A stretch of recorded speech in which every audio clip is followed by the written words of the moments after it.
আসসালামু আলাইকুম। আমার চ্যানেলে আপনাদের সকলকে স্বাগত।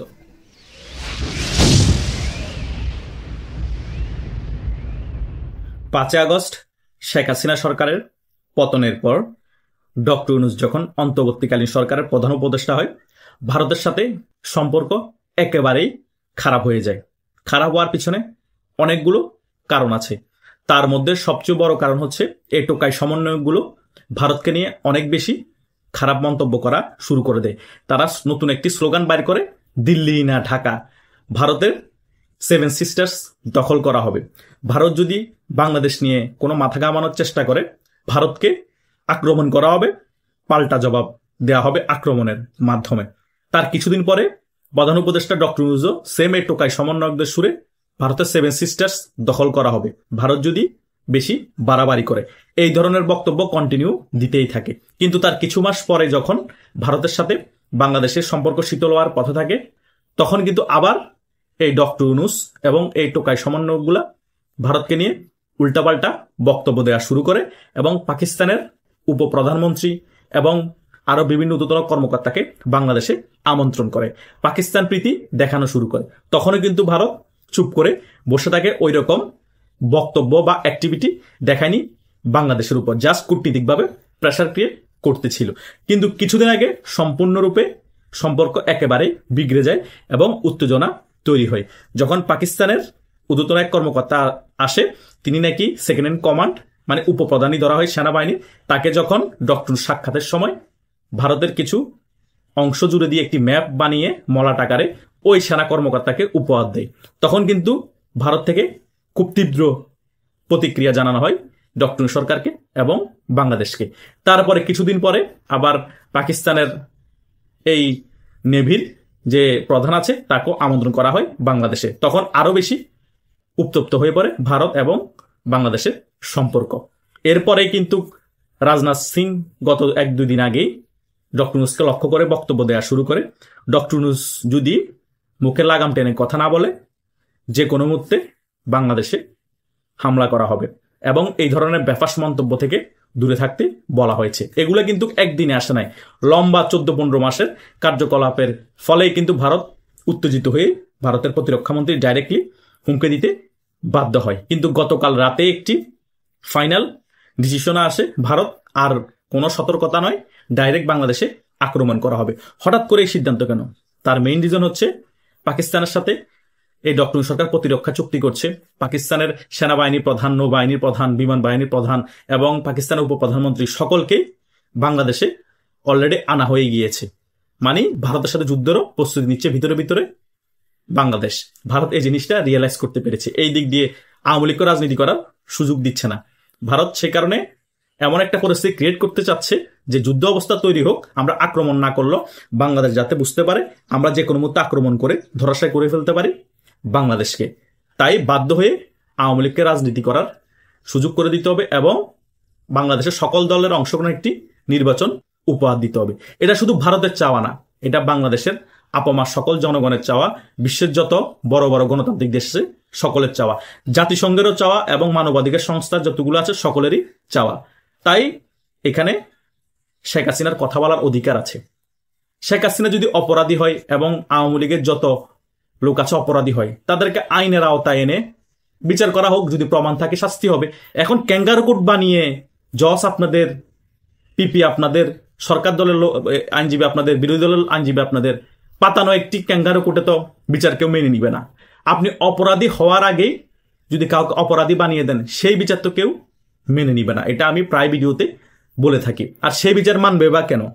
সকলেই যদি আপনারা হন সুরা জানি না, কেরাস জানি না, তোরা তোরা হর। এটা বলার কারণ হচ্ছে ছোটবেলায় মাদ্রাসা যখন হুজুররা পড়াতো, তো তখন বাচ্চারা বেশি দুষ্টামি করলে পড়ার দিকে মনোযোগ না দিলে তখন হুজুররা রেগে বলতো সুরা জানি না, কেরাস জানি না, তোরা তোরা হর। তো এই শাসন ব্যবস্থা, এই আইনজীবীরা, এই কোর্ট, সকল কিছুই আপনাদের সাজানো, সকল কিছু আপনারা বানিয়ে বিচার করতেছেন। তাহলে আমাদের এগুলা মানার কি প্রয়োজন? আপনারা সকল বিচার করেন, আপনারা সাজা দিয়ে দেন, আমরা এগুলা মানতে রাজি নেই।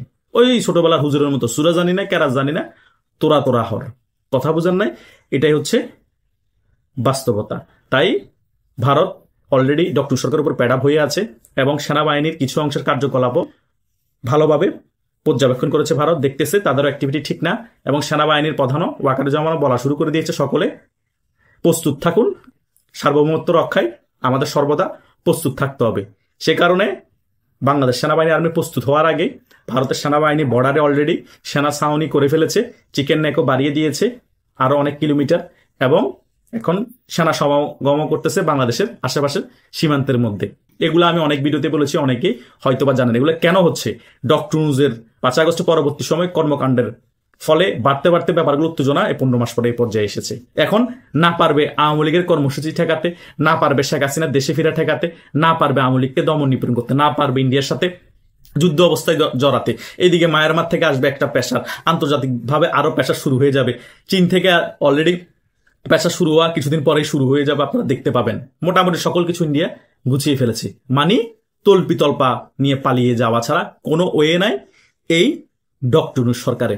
এক্সপোর্ট ইম্পোর্ট বন্ধ হয়ে গিয়েছে ভারতের সাথে, বিশ্বের অনেক দেশ ঋণ দিবে না বলে দিয়েছে, এবং অন্যান্য যে সকল চুক্তি ছিল ডক্টর ইউনূসের সাথে সকল চুক্তি ওই সকল দেশগুলো বাতিল করে দিয়েছে। IMF ঋণ দিবে না বলে দিয়েছে, ওয়ার্ল্ড ব্যাংক ঋণ দিবে না বলে দিয়েছে।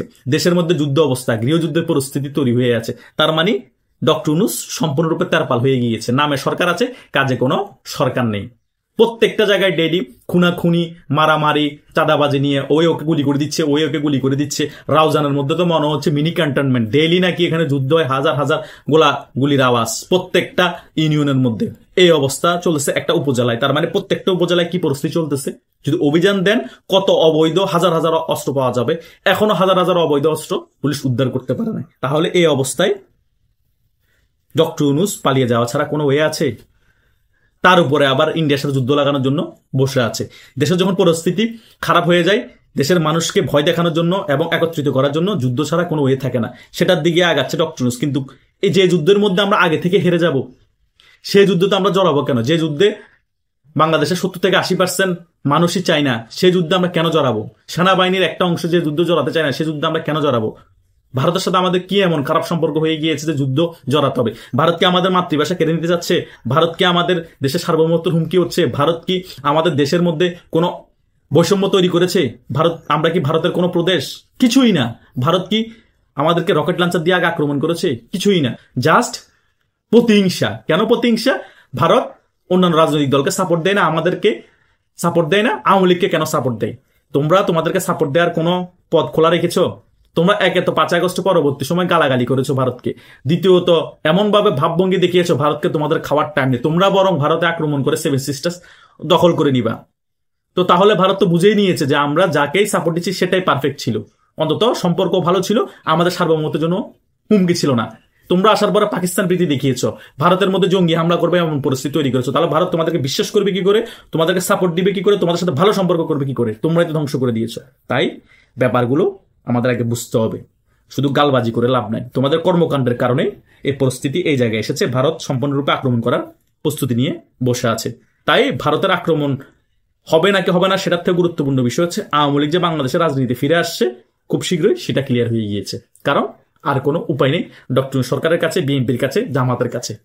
এটাই হচ্ছে ফাইনাল কথা। আশা করছি সকল বিষয় বুঝতে পেরেছেন। আপনাদের কোনো মন্তব্য থাকলে কমেন্ট করে জানাতে পারেন। ধন্যবাদ সকলকে।